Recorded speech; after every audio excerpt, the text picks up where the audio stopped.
All right, so begins lecture 20 on isometries of surfaces and intrinsic geometry. Here we're hoping to discover what is the calculus which is actually sort of on the surface, all right? And we want to try to separate perhaps the situation of where the surface is in three-dimensional space from, say, what the surface really is in terms of its intrinsic geometry. So the first kind of geometric idea, which is just within the surface, is the notion of distance, right? So we need to define some idea of distance on the surface, and to do that, basically, we just think about all possible curves on the surface between 2 points.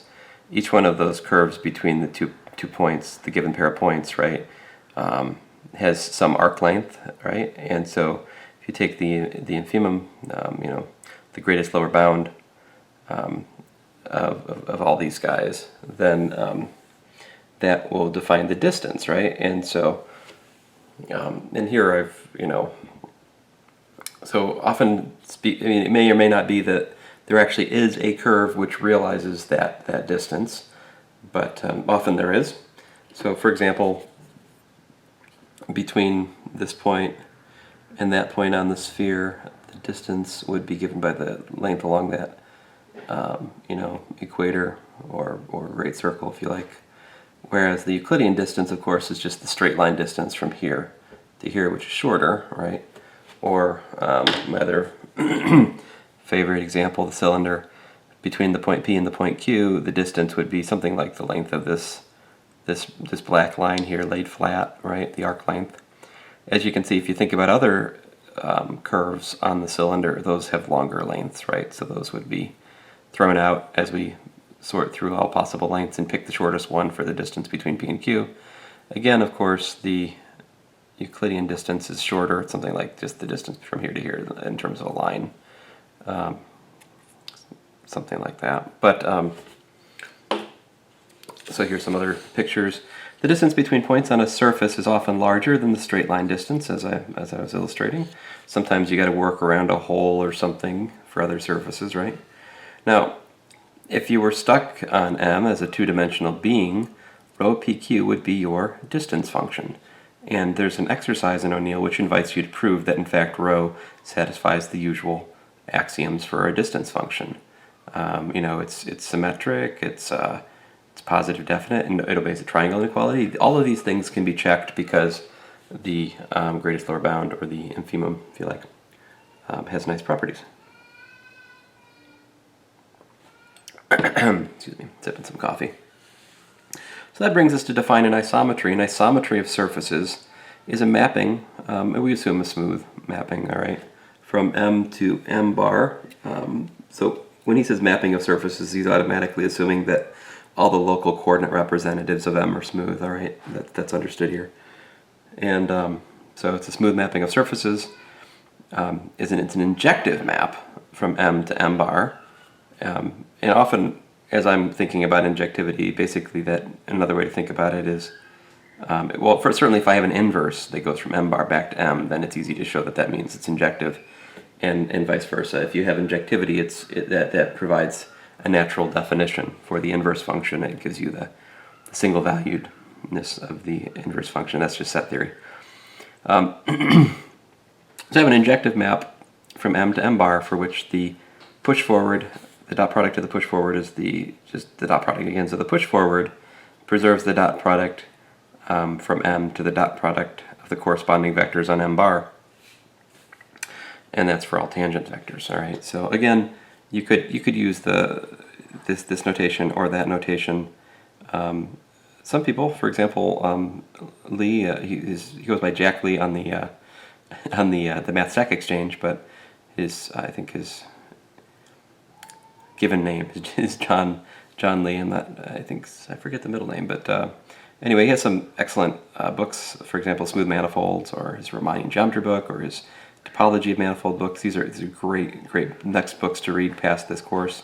But for him, the notation F, the push forward, it refers to, he wants the push forward of a vector field to be a vector field, whereas the differential, he distinguishes, like he would take the, you could talk about the differential of a vector, and you wouldn't expect that if you put these things together you necessarily get a vector field again, because f might not be injective. You might be attaching two different vectors to the same point if f is like not single value. If f reaches the same point in the codomain for two different domain values, right? You could attach a different vector correspondingly to those different points. Now,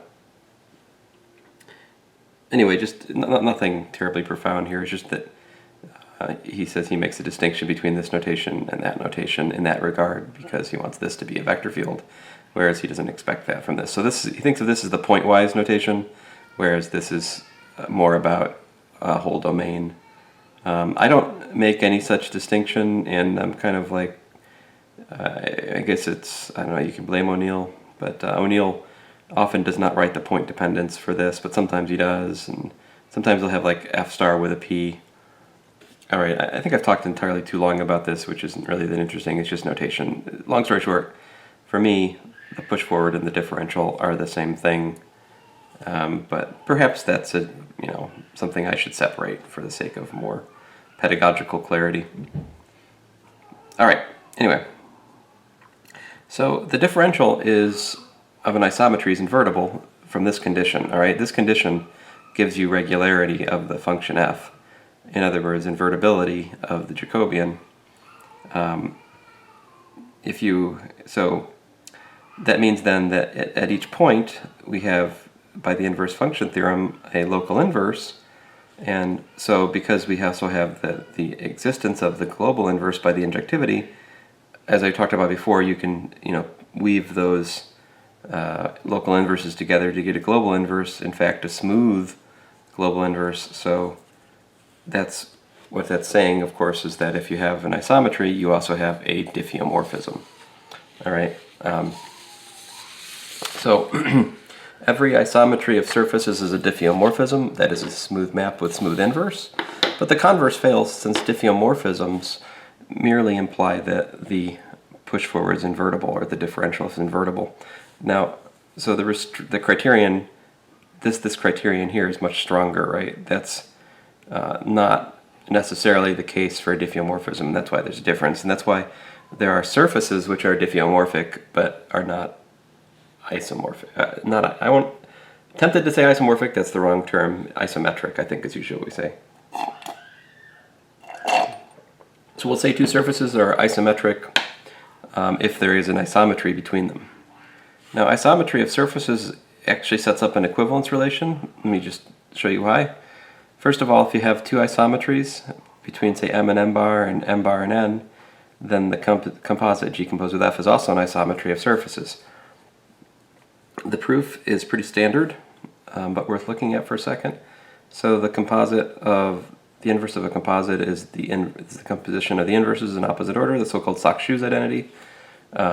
So consequently, certainly the composite is injective.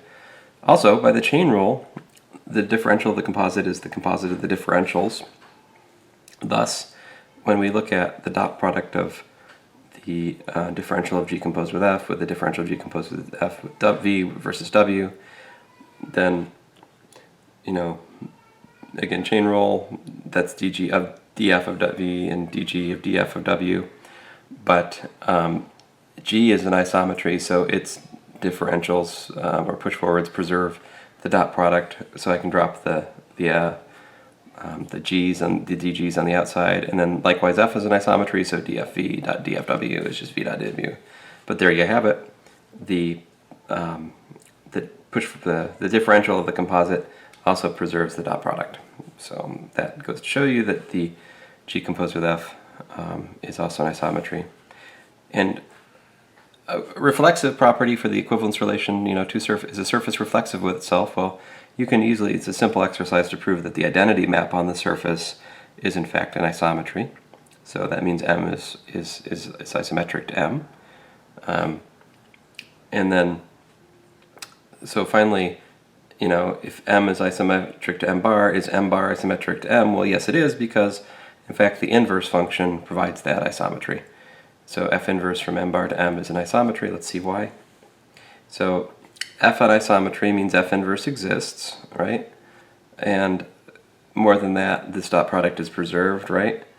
But if the push forward is invertible, it then means that, you know, this exists, right? And also every v in the tangent space to M is the inverse image of some v bar in M bar, and likewise W is the inverse image of some W bar in the tangent space to M bar, all right, for any pair. You can do that for any pair. Thus, if you look at the push forward of the inverse image and the push forward of the inverse image of V like that, right? So to go from here to here, the equality I'm about to put in blue, well, I'll tell you what, I'll make it, try green. So to get from here to here, I'm just using this right there, all right? So the fact that F is an isometry means that this dot product is preserved, right? But of course, the push forward of the inverse of the push forward is just the identity map, right, on the tangent space to M bar. So that's just, this whole thing is just V bar again. This whole thing is just W bar again, and there you have it. The inverse image, excuse me, the push forward to the inverse of V bar dot push forward to the inverse of W bar is V bar dot W bar, which shows you that the inverse, the push forward to the inverse, is also a dot product preserving map. And consequently, F inverse is an isometry. So this shows you that we can look at equivalence classes of surfaces. The equivalence class being formed by all surfaces which are an isometry to one another. And you can get this beautiful family of surfaces, each one being isometric to the next. And sometimes it can be very, very interesting. It's surprising sometimes to find out what, in fact, is isometric to one another. Anyway, more on that as we go on here. So just to be clear, in local coordinates, the push forward, this condition, right, that basically if I choose coordinates that if I call the matrix of the push forward R, then this translates into R transpose R equals to identity, which means that the matrix is actually an orthogonal matrix, which means the inverse exists, just in case you thought I was trying to snow you over there. The first exercise in 6.4 is very freeing. You should probably work it.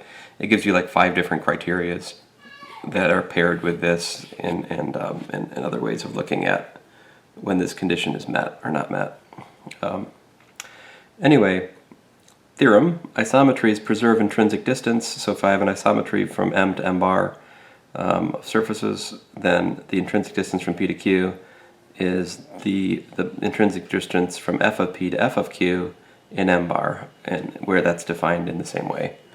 And so essentially that is proved by showing that the velocity of a curve is maintained. Let's look at that. So here's a picture. I've got a curve, alpha, from P to Q. That gives me the image curve, alpha bar, from F of P to F of Q, all right? Now, as we proved before, the derivative of alpha bar is the push forward of the velocity of alpha bar is the push forward of the velocity of alpha. We proved that a while ago, but still true. But more than just that, then because F is an isometry, oh, come on. Still in the marker, there it is. All right. Because F is an isometry,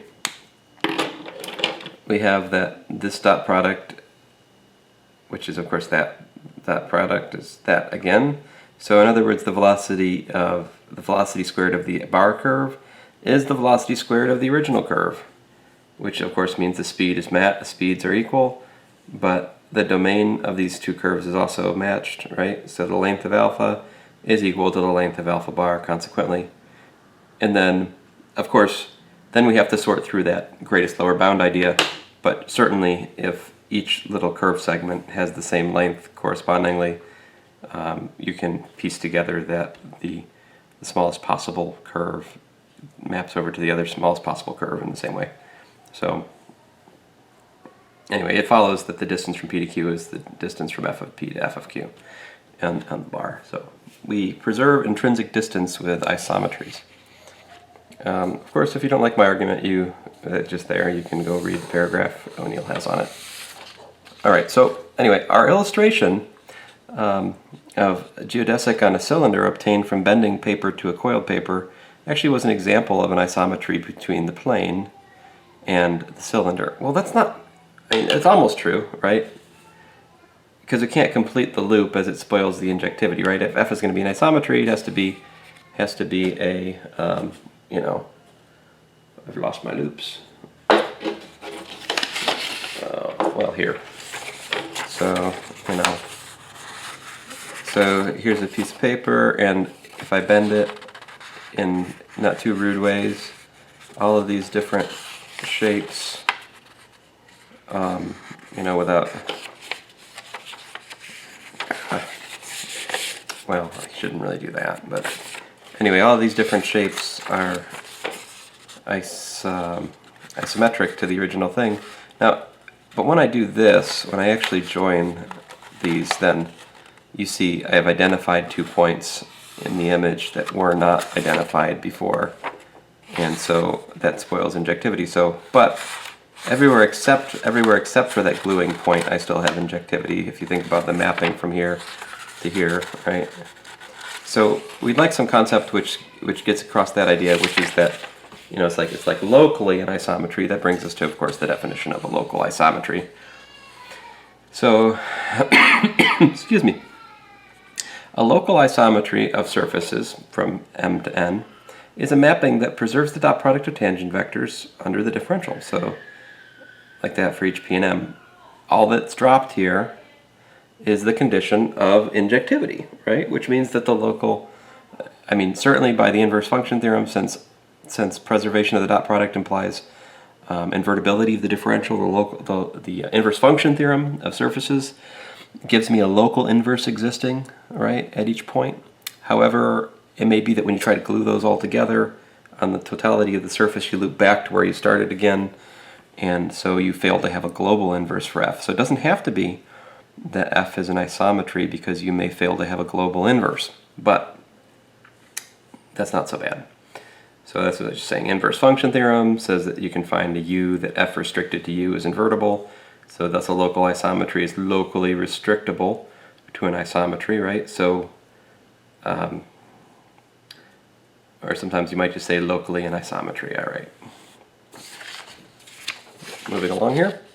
Lemma. Let F be a smooth surface map. For each patch X from D to M, consider the map X bar, which is just the composite of F and X. Then F is a local isometry if and only if for each patch X we have that E is equal to E bar, F is equal to F bar, and G is equal to G bar. Now, technically speaking, this composite F composed with X, it might not actually be a patch. So you're like, well, you only defined E bar and F bar and G bar for patches. Well, okay, but you probably can figure out how you would define E bar, F bar, and G bar for something that wasn't strictly a patch, right? You just think E bar would still be XU.XU, F bar would still be XV.XV, and this would still be XV.XU, and this would still be XV.XV. All right, so a lack of injectivity doesn't stop you from, in other words, you can calculate E, F, and G for a parameterization just as well as you can for a patch. All right, anyway, that said, here's the proof. So F was a local isometry at P, right? If and only if the dot product is preserved for the push forward, right? But that then says, and that's for all vectors, right? So in particular, it's true for the partial velocities, right? And this is that exercise 1 I'm using here. But then that says F is equal to F bar, E is equal to E bar, G is equal to G bar. Well, actually the opposite way around. This is F bar, this is G bar, this is E bar, this is E, F, G. And there you have it. I use number 1 of 6.4 again, which allows me to trade this criteria for that criteria, But anyway, so what this is showing you is something a little bit sneaky. It's a way to construct isometries between surfaces. You pick your favorite surfaces. You have a suspicion that they're isometric. you just say, there's some function that if I feed the patch for x into f and set it equal to y, well, that implicitly defines an isometry f from x of d to y of d. And that is a way to define an isometry. So let's see how that actually works out in practice. So here's, for example, the plane and cylinder. The patch on the plane is just the identity mapping, essentially. Or, okay, fine, if you insist on the plane being in 3 dimensions, you can add a 0 if you must. On the other hand, we have the cylinder, which has this patch. uv goes to r cosine u over r sine of u over rv, like that. And then you can calculate the EF and G for the plane, of course. XU and XV are just the standard coordinate frame, which gives me u1.u1 is 1, this dot that is 0, this dot itself is 1, so we have E equals 1, F equals 0, G equals 1. Very easy. And for the cylinder, you can also calculate the partial velocities. When you do that, you get this lovely thing and that lovely thing. The dot product of yu with itself gives you sine squared plus cosine squared, which is 1. The dot product of this and that is 0 because, as you can see, the zeros go to the non-zeros, and so you get 0 plus 0 plus 0, 0. G bar, of course, the dot product of z hat, or some of you would think of it as being k hat from your previous experience with calculus 3. That also gives me 1, so check it out. EFG, they match. Consequently, the plane is isometric to the cylinder. And so F implicitly defined by that gives you the isometry. Now this one's pretty forgiving because x of uv is just uv again, and so out pops the formula. This is the, at least locally injective. And again, it fails to be an isometry, strictly speaking, unless I limit the domain so it doesn't loop back on itself again, right? But certainly for a rectangle, I can get like a rectangle in the plane and map it to a corresponding rectangle in the cylinder, provided I don't get too greedy. Certainly it's a local isometry. And there's the formula in terms of Cartesian coordinates if you're so inclined. Another example, still following O'Neill, of course, and this is a really, really wonderful example. If I was just trying to sell this course to people who were like moderately interested, this is where I would start. Because this idea that the helicoid and the catenoid are in isometry to one another is very surprising to me. I mean, it's very, very beautiful illustration.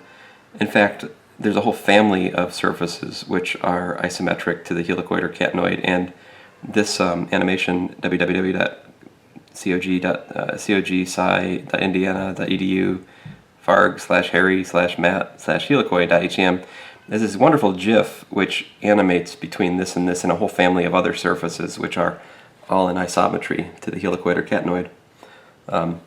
It brings life to this equivalence class of surfaces that I was talking about. So I would encourage you to go look at that.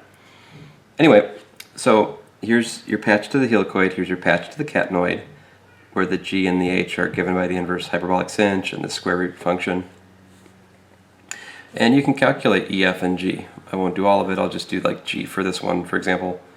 So YV is 0, minus H sine V, H cosine V is the V partial velocity for the catenoid patch. And so the squared length of that is 1 plus U squared, which is the G bar. And you can calculate that the E is equal to E bar is equal to 1. These are orthogonal patches, so the F's are 0, and G is equal to G bar is 1 plus U squared. So then, by the theorem, was it a theorem? What was it? By the lemma 4.5, we have that this implicitly defines F as a local isometry. And there it is. This is the implicit definition of F.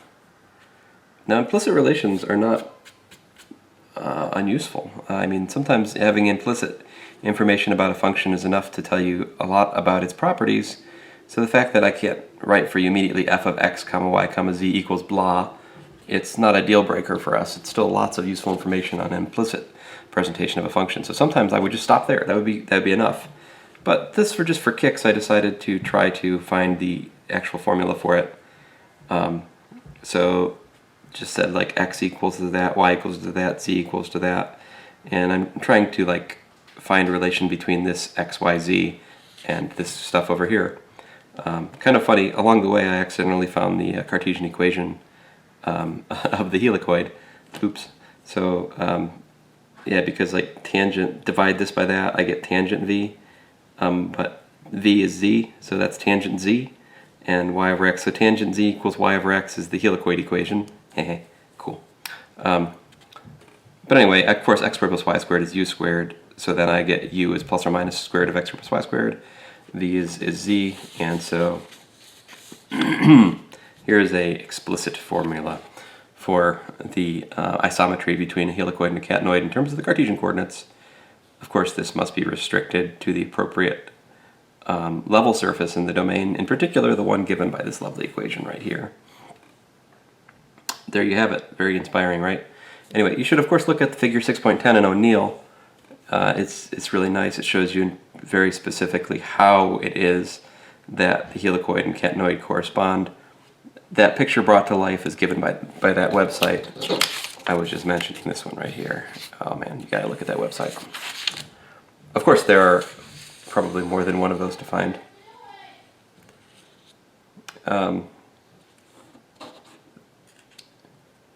So let's see here. I'm going to stop it right here and pick it up again in a minute because I heard something.